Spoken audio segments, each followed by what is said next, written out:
What is happening in NetJ Gaming Dude here?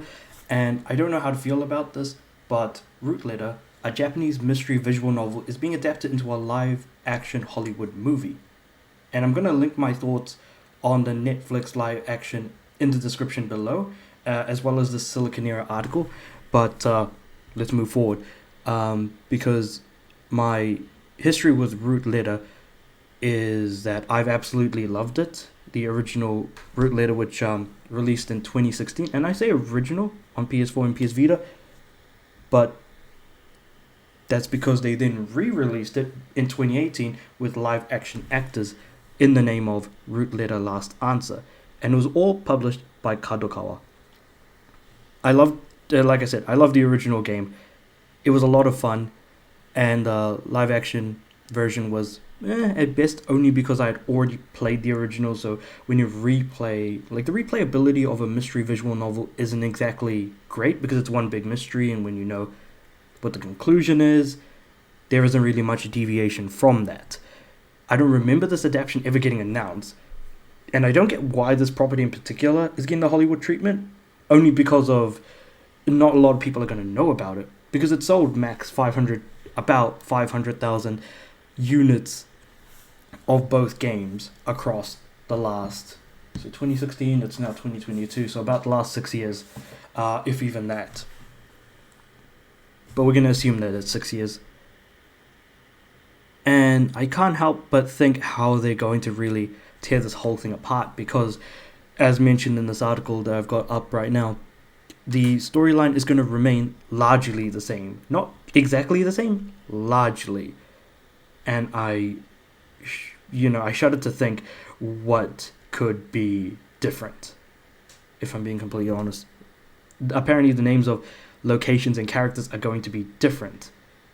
The main character is going to be called Carlos, and the main girl is going to be called Sarah.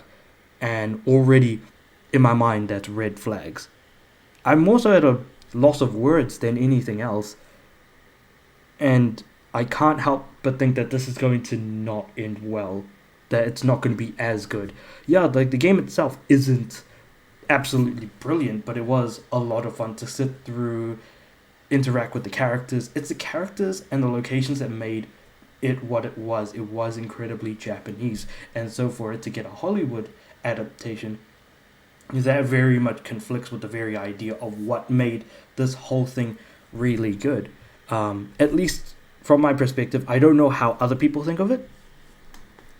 But yeah, let me know in the comments if you're one of the few people, like myself, that actually played the Root Letter visual novel. Either the original or the live action Last Answer version.